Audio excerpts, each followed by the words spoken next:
আসসালামু আলাইকুম বন্ধুরা, আজ আমি আপনাদের মাঝে নতুন ভিডিও নিয়ে হাজির হয়েছি। আজ আমি আপনাদের দেখাবো কিভাবে ফটোশপের মাধ্যমে লেখাগুলো মুছে ফেলতে হয়। এই জন্য আপনাকে প্রথমে ফাইলে যে স্ক্যান করে ফাইলটি নিতে হবে। কিভাবে লেখাগুলো মুছে নতুন করে আবার জন্ম নিবন্ধন বলেন, বিভিন্ন বলেন, এটা মুছে আপনি কীভাবে নতুন করে আপনি লিখবেন। এইগুলা সাধারণত আপনার একটা ইজি কাজ। আমি এটা আপনাদের শিক্ষণীয় ভিডিও হিসেবে শিখেছি, এটা কোনো দুর্নীতির ভিডিও হিসেবে করতেছি না, বাট আপনারা এটা কোনো দুর্নীতির ভিডিও হিসেবে নেবেন না। এভাবে আপনারা আমি যেভাবে বলবো এভাবে কাজ করলে অবশ্যই আপনারা নিজের বাসায় যদি কম্পিউটার থাকে তাহলে আপনারা এটা করতে পারবেন।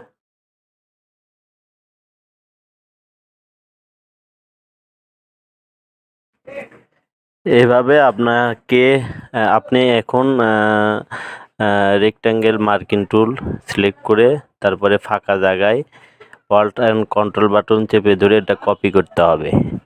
কপি করার পরে মাউসে ড্র্যাগ করে ওই লেখার উপর ছেড়ে দিতে হবে। আস্তে আস্তে ছেড়ে দিলে লেখাগুলো দেখতে পাচ্ছেন বন্ধুরা, মিশে যাচ্ছে। এইভাবে আপনি প্রত্যেকটা লেখার উপর মাউসে ড্র্যাগ করে আপনি ওটা লেখার উপর ছেড়ে দিবেন, লেখাগুলো মুছে যাবে। আপনি অল্ট কন্ট্রোল বাটন ধরে এটাকে আমি ফাঁকা জায়গাটাকে আমি যেখানে লেখা নেই সেই ফ্রেজ জায়গাটাকে আমি সিলেক্ট করে নিয়ে আমি ওটাকে কপি করলাম। কপি করার পরেই তো আমি লেখার উপর মাউসে ড্র্যাগ করে ছেড়ে দিলাম আর লেখাগুলো মুছে গেল। এইভাবে আপনারা করতে থাকবেন। আর আপনারা যদি আমার চ্যানেলে নতুন হয়ে থাকেন অবশ্যই আমার চ্যানেলটি সাবস্ক্রাইব করবেন, লাইক কমেন্ট শেয়ার দিবেন। আর আপনাদের একটি লাইক এবং একটি কমেন্ট, একটি শেয়ার এর মাধ্যমে আমার ভিডিও আপলোড করার উদ্দীপনা বৃদ্ধি পায়। এজন্য আপনারা আমার পাশে থাকবেন, আমি যাতে আপনাদের নতুন নতুন শিক্ষণীয় ভিডিও আপলোড করতে পারি।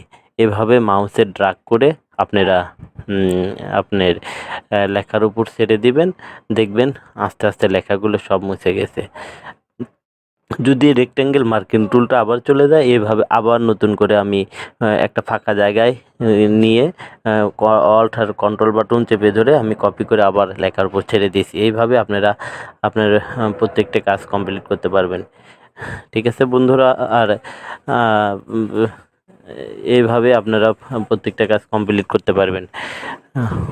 ওকে, আর আপনারা আমার ভিডিওটি দেখতে থাকুন কিভাবে কাজটি আমি কমপ্লিট করি। এভাবে আমি কাজটি কমপ্লিট করতেছি এবং কমপ্লিট করার পরে এটা কিভাবে পিন করতে হয় সেটাও আপনাদের দেখাবো। দেখতে থাকুন আমার ভিডিওটা আমি কিভাবে শেষ করি। আমার ভিডিওটি না টেনে আস্তে আস্তে দেখুন, না কেটে কেটে না দেখে আস্তে আস্তে দেখুন, তাহলে একটি কেটে দেখলে আপনি অবশ্যই এই ভিডিওর সবগুলো অপশন দেখতে পারবেন না এবং আপনি কাজটি শিখতে পারবেন না।